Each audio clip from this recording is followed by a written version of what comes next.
Theatre and travel have always had a special bond. Before the time of city theatres, groups of theatre people were roaming the countryside, always looking for new audiences. In the 19th century, each city wanted to have its own venue, and the wealthy bourgeois was willing to pay the price. After World War II, however, mobility of theatres became important again. City companies took bus tours to the countryside, following the socialist ideal of educating the village. At the same time, theatre festivals wished to showcase artistically outstanding productions. I like trains. I like not being late for things. In June 2015, participants of the PACE.V4 travel conference chose a practical way to investigate mobility in theatres and cities.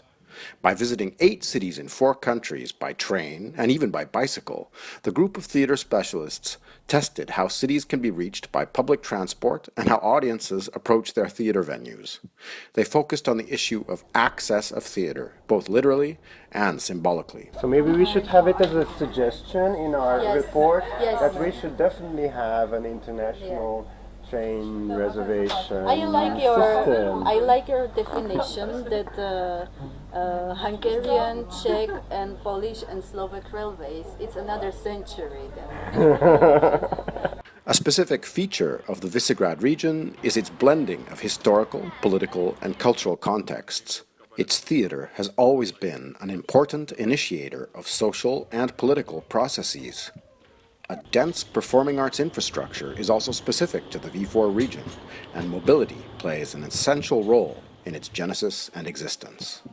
This is a densely populated part of Europe, where many languages and dialects live in close proximity. Language boundaries, more than differences in lifestyle, are serious challenges to theatre mobility. In theatre cultures which are still dominated by spoken productions. The thing that has surprised me is even the language you use is so much different. Even today, many companies are trying to find new audiences by moving to peripheral parts of the cities, otherwise poor in cultural activities. For Koma, moving to the 15th district of Budapest, Hungary, was also a source of artistic renewal. Koma's base can be reached by a good 45-minute bus ride from the city center. We started to go to small villages where most of the people are gypsies, so never had a chance to meet the culture or theatre or anything like that. We were there weekends from Friday till Sunday, and we played for them, we played with them, we cooked and played football and speak and concerts and so everything, just being together. But then I realized, okay, it's really good, we are really good people, we go to gypsies and have them. But then we had to realize that we came back to the capital and they stayed there, and maybe nothing happened. So I started to search a place where we can make it a long way, and it was in 2010 that we found this district, which is in Budapest, but this is the end of Budapest, and we started to work here. We were speaking with the local government, and we became this building, or this part of the building.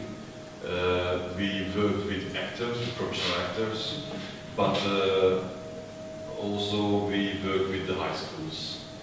And it was really interesting work with the high schools because there were really changes. For example, we worked with one high school. It's a really, how to say, it's not a good one. So yeah, and we worked with them 1 week without any lessons. We were just there with the kids, and after the year, all the teachers came to us and said, "Okay, I don't know what you did with the kids." Hlubina Ostrava works in a disused coal mine located in the outskirts of the city of Ostrava, Czech Republic. Since 2010, it has been organizing happenings, creative camps, and festivals. Offering a wide variety of artistic genres within the same venue, music, cinema, fine arts, is a good practice to broaden the audiences of theatre and dance shows as well. Some venues, like Platform 1 to 12 in Topoľčany, try to reach out to new audiences by bridging art to the public space. Platform 1 to 12 is working in a bus station underpass, curating experimental art projects of different genres. We are on the platform, and of course this idea of getting on, getting off, so that's why people have to do this circle always, always, always.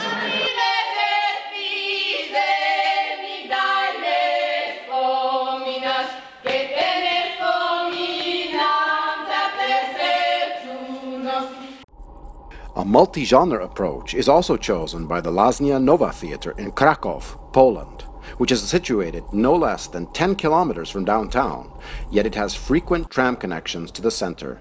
Nova Huta, with over 200,000 inhabitants, is one of the biggest planned socialist realist settlements ever built. So the first it started like a idealistic city, you know. They brought a lot of people from villages and they made them believe that they are creating new world, new ethos. And then, of course, in 1989, when we got liberated, the truth is that also this ethos of solidarity collapsed. Bartosz Szydłowski transformed the former workshops of the Technical School of Electrical Engineering into a vivid place which attracts large audiences and fosters an important connection with the local community. This forgotten neighborhood became strangely fashionable, where sentimental guided tours set out to find traces of Poland's communist past. International cooperation projects give plenty of opportunities for creative groups and individual artists to travel abroad in quest of new audiences and experiences. Fanny Nane is co-founder and director of PACE, an international festival of art and public space in Budapest. It doesn't just invite existing shows to the festival, but tries to bring foreign artists or groups to work with the local artists and engage in the local urban environment. Another project, which is the Summarizing the Local Problem, it was an urban game again, made by a Dutch group called Invisible Playground. They worked in a Nyugati railway station. In Nyugati there is an underpass which has really, people just hate it, so they try to run through it very quickly, but also there is a shopping mall, so it's a strange place. And then they created these urban games. They stayed there 3 weeks, and they made a lot of interviews with local people or just people who just use this underpass and the shopping mall. Artistic residencies are getting more common in our region, for artists are looking for new impulses or just seeking a peaceful space where they can work with no distractions. We actually do about 5 or 6 international residencies in contemporary dance at this moment. We are the only place in Ostrava that actually does that. Žilina. Žilina or Žilina, it's hard to pronounce. International networks are another framework to provide continuous channels for artistic mobility. Stanica Žilina, working in a still operational train station, is not only a cultural center, but also a platform for information, research, and realization of experimental arts projects with extensive international networking. Freelance artists and groups can easily find co-production opportunities in our countries. The International Visegrad Fund also offers funding for artistic projects realized within the region, or with the cooperation of artists from the region. The Czech, Slovak, Polish, and Hungarian theatre institutes also see it as one of their main missions to internationally promote the performing arts achievements of their countries. Cultural festivals are great opportunities for cities to offer a rich variety of performing arts to their audiences. They also boost cultural tourism, bringing profit to multiple sectors in the city. Tatabánya has been a very successful monodrama and studio play festival, which, as a brand, can attract many new spectators to a genre they do not see that often at their city theatre. Ostrava is a real festival hub. Spectaculo Interesse is organized by the Puppet Theatre Ostrava, a display of the most significant presentations and projects by puppet and alternative theatres. Norma is organized by Gallery Plato Ostrava, highlighting the connection between theatre and visual arts. Colors of Ostrava is an international multi-genre music festival which belongs among the top 10 festivals of Europe.